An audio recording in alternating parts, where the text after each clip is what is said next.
Hi, this is Kyle Schwarber, and welcome to the Philly Show.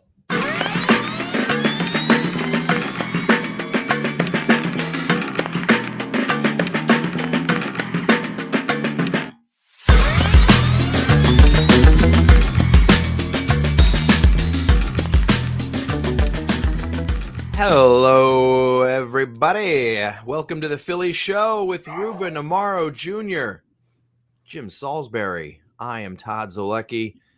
It is Monday morning, October 7th, 2024.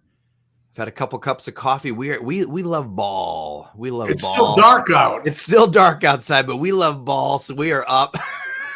We couldn't get to sleep last night after game 2 of the National League Division Series, right? I mean, I was up at like 5 a.m. I just could not sleep last night. How are you guys doing? Doing great. Fantastic game. Tale of two games. They walked through the first 5 innings, and the place was tight and quiet, and they weren't playing well. And 4 hours of hell was 4 hours of smell. And all of a sudden, Citizens Bank Park and the Phillies bats, right, in that order, the Phillies bats and Citizens Bank Park awakened, and it's going to take an awfully big haymaker to get rid of these Mets. But I'll tell you what, the Phillies delivered a series of them right to the jaw. I mean, hell of a rebound in that second part of that game. We always talk about your stars got to be your stars, and their stars were their stars. Down the stretch in that game, Harper, Castellanos, Trey Turner had a big hit, Stott. Just a absolutely fabulous game. It may have saved their season. You don't want to go up to New York 0-2 with, in a short series like that. It was reminiscent of some of those great wins in 08 and 09, especially that Jimmy win when Jimmy doubled home Howard or Jimmy's double off Broxton. Right. I can't even think straight. So fabulous win, may have saved their season. One of those games you were lucky to watch. Lucky to say you were there down the road. Yeah, so many things to unpack. There's no question about it. And two things that sort of get lost in the shuffle because it was at the end of the game was the fact that Cristopher Sánchez really delivered. He did. I thought Cristopher Sánchez threw a gem of a game. In fact, I thought he should probably have pitched one more inning. I felt like his stuff was good enough. I know that Topper likes to, use pockets. There's some question about whether Wheeler should have stayed in another inning when he pitched. I don't believe that for a minute. Right. I don't believe that for a minute. I saw his arm dropping, as a matter of fact, and I saw some of the balls starting to stay up in the zone. He had walked some guys, probably some on purpose.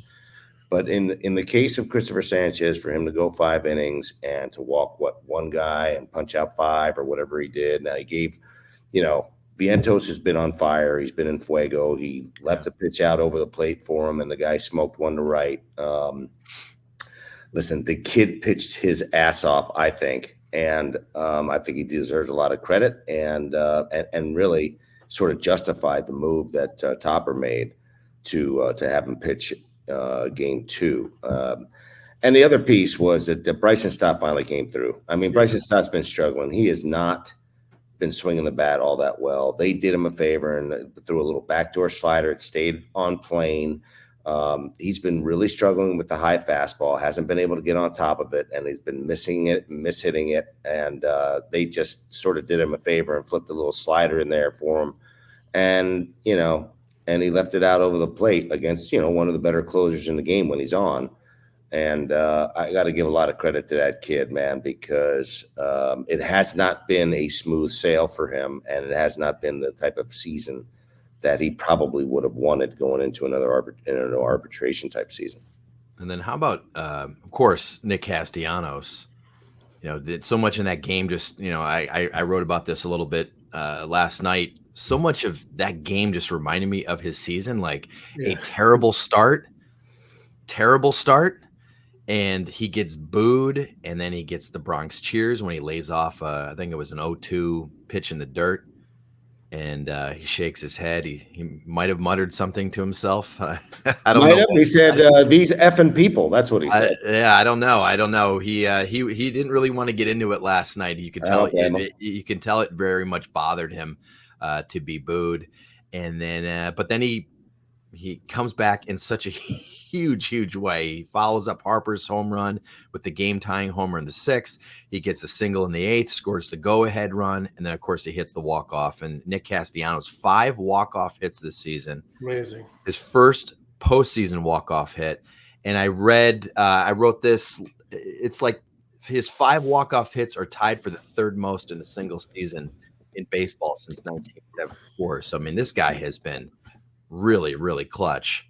And so to see him kind of come back and, then he gets to run over to his son and celebrate with him behind home plate, which must be so cool. I mean, we're all dads. I mean, can you imagine being in that moment and like having one of your kids behind home plate and being able to run over and celebrate with him? So that was really a cool moment.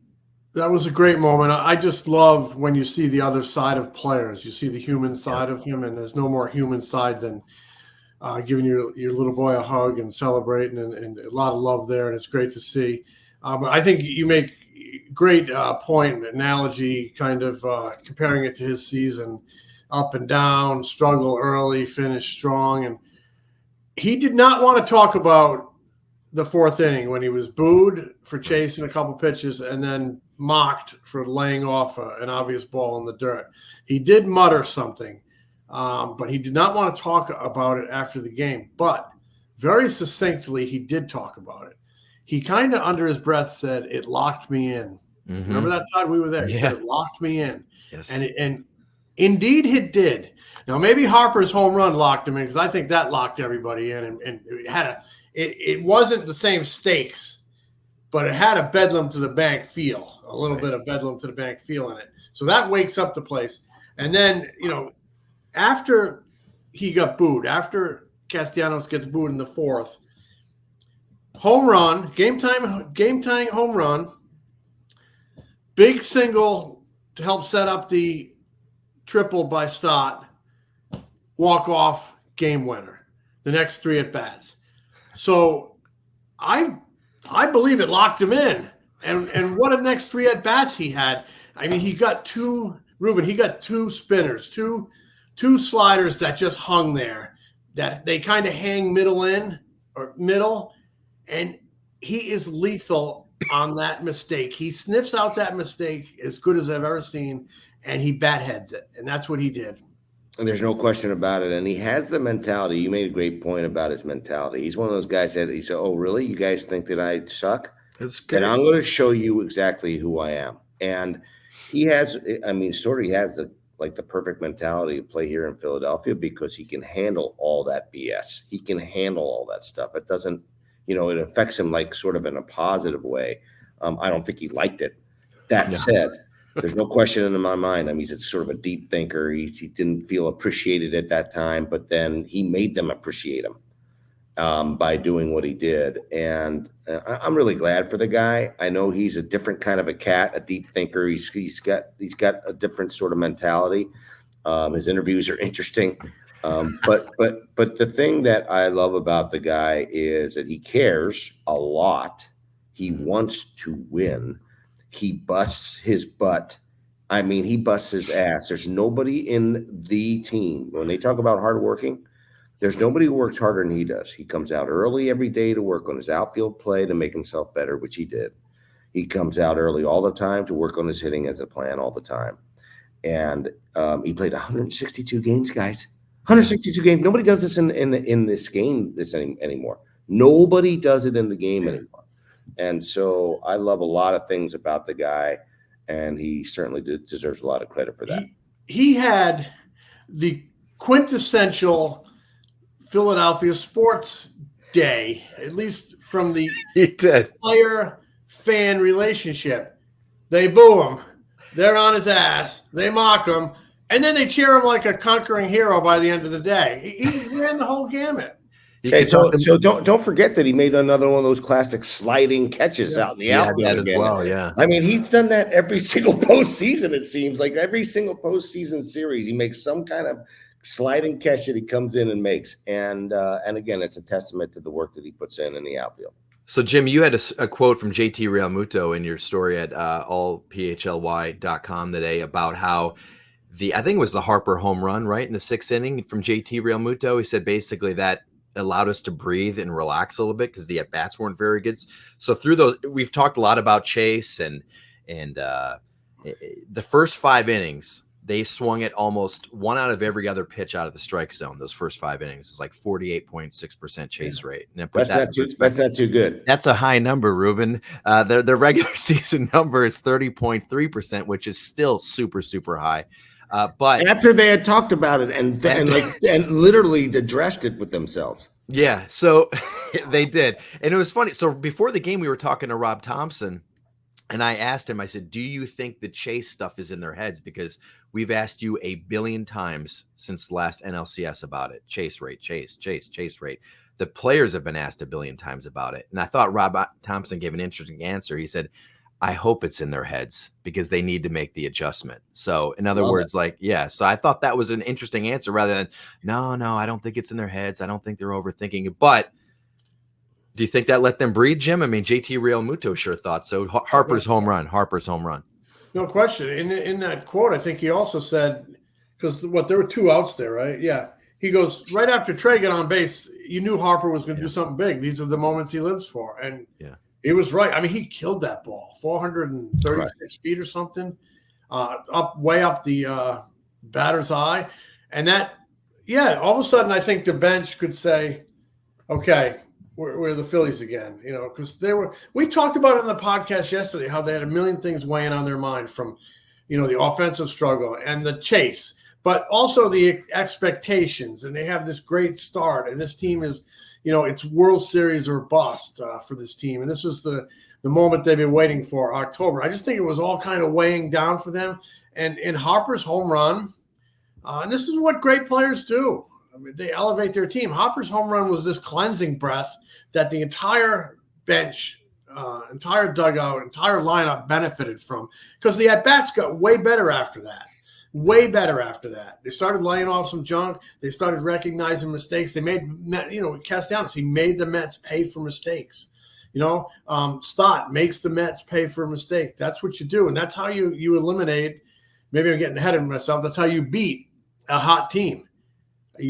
That's how you beat a hot team. Because I'll tell you what, that team is tough. I mean, Nimmo comes back, Alonso comes back, Vientos. What a player Vientos is. I mean, he's good. Amazing. He's good.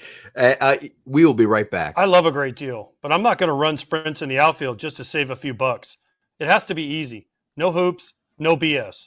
With Mint Mobile, it really is that easy to get wireless for $15 a month with the purchase of a 3-month plan. Purchase and activation is super easy too. To get started, go to mintmobile.com/territory. All plans come with high-speed data and unlimited talk and text delivered on the nation's largest 5G network. You can use your own phone with any Mint Mobile plan and bring your phone number. To get this new customer offer and your new 3-month premium wireless plan for just $15 a month, go to mintmobile.com/territory.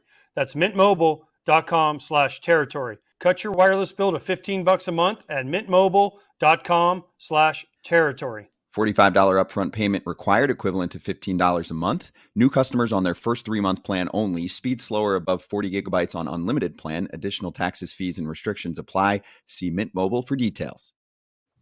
We are back. It is Monday, so let's do our Philly of the Week.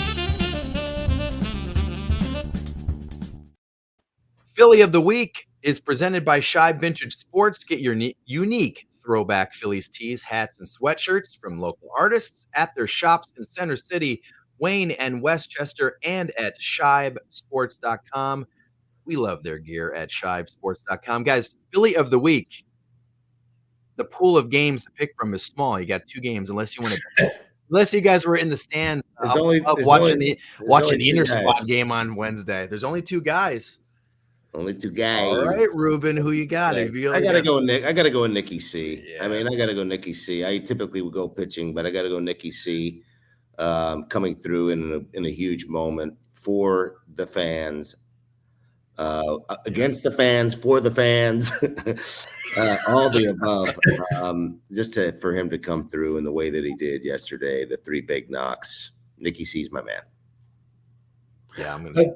A very good choice. None of it happens without Bryce Harper. He woke up that place almost like he felt a responsibility to do so. And I think in some ways there is a responsibility when you're the Face of man. the franchise. He's the man, and he wants to be the man. He doesn't shrink from it. And that home run, and then couple big walks. I mean, they pitched around him in front of Castellanos in the ninth, but that's what a good player does. You don't want to face my big man? I'm going to make you pay and make you think about it the next time you face him. So, you can split the vote, but I'm going to give it to Bryce Harper. With all due respect to Castellanos, what a game. What a tale of two games. But none of it happens without Harper. That was one of the most memorable days I think folks have ever had in that ballpark. It was just an epic, epic win. And there have been a few of them in that ballpark over 21 years. But, I mean, that home run he hit, it sounded like it was going to go a long way. I mean, I'd like to see how far it went without the batter's eye. It might have rolled all the way up into Center City. That ball, it made a very, very loud sound. As soon as it left the bat, you're like, is it going to clear the batter's eye? Is it going to clear the batter's eye? I say Nick Castellanos as well. I mean, the moment that he had yesterday getting booed, the Bronx cheers, and then coming up with 3 big hits, no doubt. And I love the quote after the game asked about Liam. He said, that's the best, because when I'm old and no one cares about me as a baseball player anymore, we're going to be at home and be able to remember it and look back at that. And I thought that was cool. And you know what? Everybody that was in the ballpark last night, Jim, like you mentioned, they're going to be talking about that game 20 years from now. Do you remember, Dad, when I was we were at that game? Or if they're with your wife or you're with your husband or whatever it might be, they're going to be talking about game 2 of the 2024 NLDS. Yeah, maybe one of the best baseball games I've ever seen. Number 1, number 2, really great moment at the end. And I don't know if you guys have listened to Scott Fransky's call at the very end. Scott Fransky lost his dad this year, and that was a really poignant moment for him. I don't want to call him out, but I'm calling him out because it was such a really, really special moment. If you get a chance, listen to his call at the very end, and it's pretty spectacular. It's and emotional. I didn't hear it. I wish I did, because you can go back and listen to it, man. There's a way. It's online. It's probably all over Twitter now, right? It's all over social media. You should listen. Was he weaving in Nick and Liam a little bit? No, he just. I mean, at the very end, he weaved him in as he was going to him, and you see feel some of the emotion. It's pretty spectacular. Scott's fantastic. He is. We all know. Yesterday before the game, want to get your guys' thoughts on this. The lineup comes out, and Alec Bohm is not in there. Yeah. Edmundo Sosa is playing third base. And before the game, Rob Thomson says, I'm looking for a little bit of energy in the lineup, a little jolt of energy. Ironically, they've been swinging and missing a lot, guys. I don't know if you've noticed this. But then they put in the guy in the lineup who literally swings and chases more pitches out of the zone than anybody on the entire team by a long shot. They put in Edmundo Sosa. An interesting move. Alec Bohm has not been playing well. He's not been hitting well. But I do wonder if it's his body language that also contributed to that. I mean, the slamming of the helmet and breaking of the C-flat popping off every time he spikes his helmet to the ground. I wonder if there was a little bit of a message there.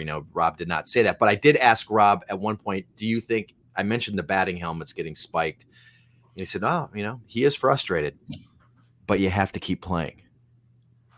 Kind of maybe. It was a very un-Rob-like move, because he just doesn't do that type of stuff. I mean, the only time he sits guys is for lefty-righty stuff. And right. I got to be honest, my first reaction, I'm thinking, okay, I know he's struggling. I know maybe his hand is bothering him. And then Rob says, I'm looking for energy. And I almost blew a gasket when I heard that. I'm like, hold on a minute. This team reports to spring training, and all they're talking about is going to the World Series. This team has the second best record in baseball. They've been waiting for this October tournament for 6 months. And after game 1, they need energy? I mean, are you kidding me? But obviously – it was because of the struggles, but he was hoping that Sosa could bring some energy. Trey Turner brought him some energy with the hit and the stolen bases early out of the gate, and then Bryce Harper brought the energy. The Sosa, there was really no energy impact there. So if it was sending a message to Bohm, it certainly didn't appear, because he got 2 at-bats in the game, and they were both very poor. Right. Let me just say this, guys. Read between the lines here. When he says he needed energy, he wanted some energy from another player, not from Bohm, because he doesn't like his energy. And that's as simple as I'm going to put it to you. I've never talked to him about Alec Bohm, not one time, but I can tell you right now the reason why he was out of that lineup, because it's not necessarily about the frustration and that he's showing out there, because that's part of it. But it's also about not carrying into the next 4 or 5 at bats. He's been carrying it for a month and a half. Since he's gotten back, he has been very poor. He has not been himself. And I don't know what's going on with the guy. I don't know. Since August 1st, I mean, rattle off his numbers. Yeah. I mean, they're not good. And there's something going on, and it's affecting the way he approaches a bat to at bat. So if the guy's an out walking up to the plate, then he's going to get him out of there. And that's what's happening right now. This is a guy who's the most accomplished hitter in the team. I mean, this is a guy who goes, he's one of the better pure hitters on the team. And that's one thing they don't have. And for him to be out of the lineup says to me that he doesn't have a whole lot of confidence in his ability to play and to hit. And so, and he doesn't like the way he's going about it. And that's the message that I see out of this. I do think he's going to play against Manaea. I think he's going to play third base. I do think that you can see Edmundo Sosa play second base, possibly. Okay. Really? I think even after the big hit? I think so. That's interesting. Because I think thought the same thing, Ruben. I thought before game 2, I said 100% chance Edmundo Sosa plays second base. No doubt about it. But I do wonder now, Jim, my thought immediately turned to what you're thinking, which is, what does this do to Stott's man, mindset if he doesn't play after that triple? I think he needs to win baseball games, dude. And Manaea's nasty against those left-handers. He's dropping down. He's filthy. I put Edmundo Sosa. I don't give a shit about people's feelings. I care about winning the freaking game right now. Okay, but maybe Stott's confidence is at a point where he can really help you win that baseball game. To me, there's some. So let him be confident when he comes to pinch hit. Let him when he pinch hits for him. Let him be confident then. That's a great. It will be very interesting to see how that lineup is in Game 3, because I thought the same thing, guys, as you guys did. Wait. Yeah, and here's the thing about those moves, right? If Sosa starts at second base and he doesn't come up with some hits, or if Stott starts and he doesn't come up with hits, it doesn't make it the wrong move. Sometimes moves just don't work out. It doesn't mean not like Sosa's at bats were great yesterday either. Right. So I think this is a fascinating decision myself. I got a diddly doo dah. Okay. Out of here. So all right, guys. you guys later. We'll finish up. See you, Ruben. See you guys. Jim. So yeah, I don't know what we're gonna do with what they're gonna do with Bryson Stott and Edmundo Sosa, but it is really interesting. What do you think going into Game 3? You have Aaron Nola on the mound. And there's been a lot of back and forth about the Game 3 starter should have been Nola. Now I'm thinking now it looks like a good move. Stroke. I don't want to say a stroke of genius, but you'd much rather have Aaron Nola on the mound in New York in Game 3 than Cristopher Sánchez, who's had an ERA over 5 on the road in Game 3. Yeah. And Nola's pitched well at Citi Field as well in his career. I think his last 12 starts at Citi Field, he's got an ERA under 3. So he pitches well there. I can recall him pitching some terrific games up there, including the one. Didn't he strike out 10 in a row to start a game? He tied Tom Seaver, the MLB record for most consecutive strikeouts. Yeah, and watching him in the clubhouse last night, getting ready to go to the bus, he seemed, just Aaron Nola, chill. Like, where's my fishing rod? So yeah, it. For so much thought that went into that decision, and is it the right move? It's shaped up pretty good because I think you grabbed a ton of momentum in Game 2. I think they finally feel good about themselves. I think their confidence was down. I mean, Realmuto talked about it, how there's such a momentum boost and a momentum swing, and how that dugout was tight and there was a tightness. He talked about how there was a tightness entering the series. Yeah. And I think that had to do with expectations and the fact that you're facing a red hot team in the Mets. Aaron, I can't, other than Zach Wheeler, he's the guy I can't think of anybody else I want to hand the ball to. And a lot of it has to do, we know how good when he's on, right, when he's in the lower part of the zone, getting the ball to move both ways. If he's located and he's Aaron Nola, that environment, won't bother him at all. Matter of fact, he'll just block it out and focus on JT's mitt. So I think potentially they could be in a very good place with Aaron Nola. But the offense needs to build on this moment, on this great game in Citizens Bank Park, and jump on Manaea early.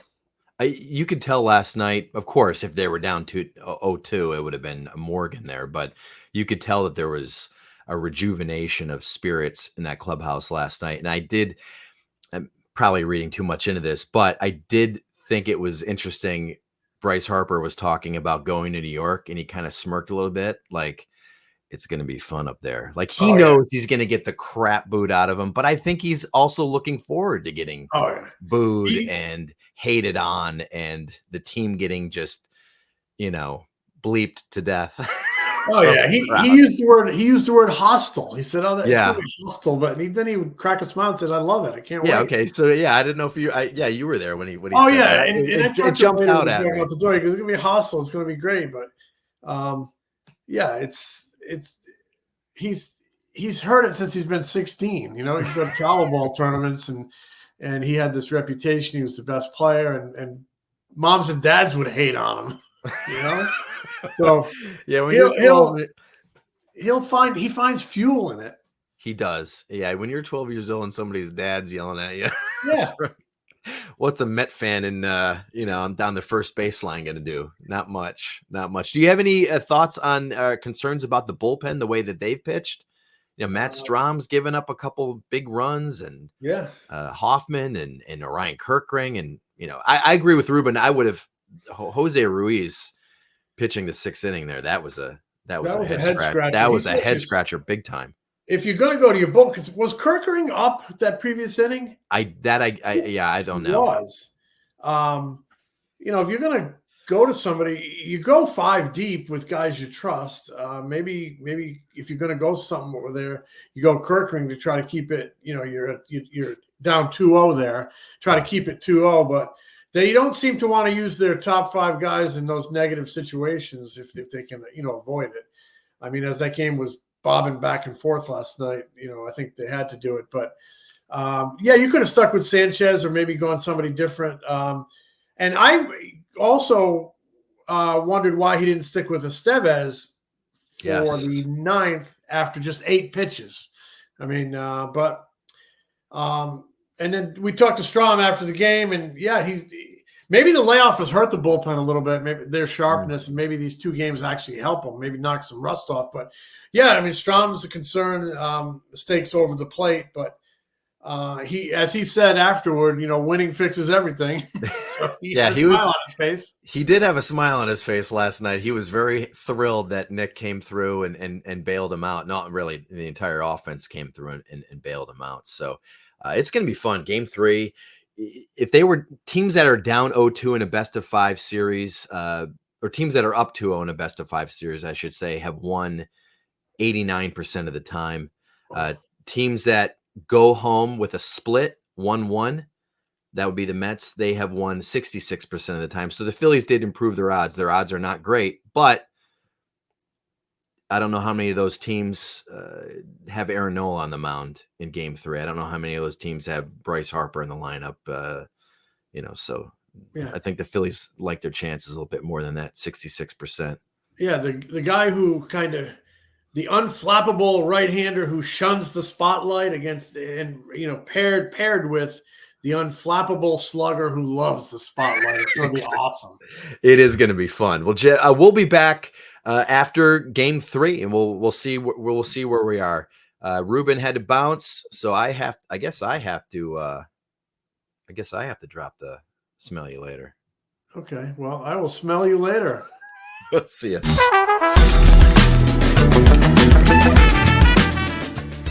This is The Philly Show. If you haven't already, please subscribe to The Philly Show wherever you get your podcasts.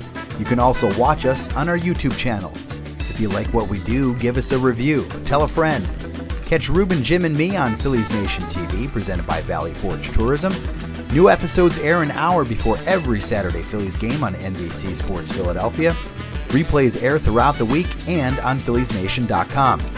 Get more of Ruben's analysis during, before, and after Phillies games on NBC Sports Philadelphia, on the Sports Radio 94 WIP Morning Show, and MLB Network. Read Jim at the All City Network at allphly.com. Find more of me at MLB.com, the Phillies Beat newsletter, and occasionally on MLB Network.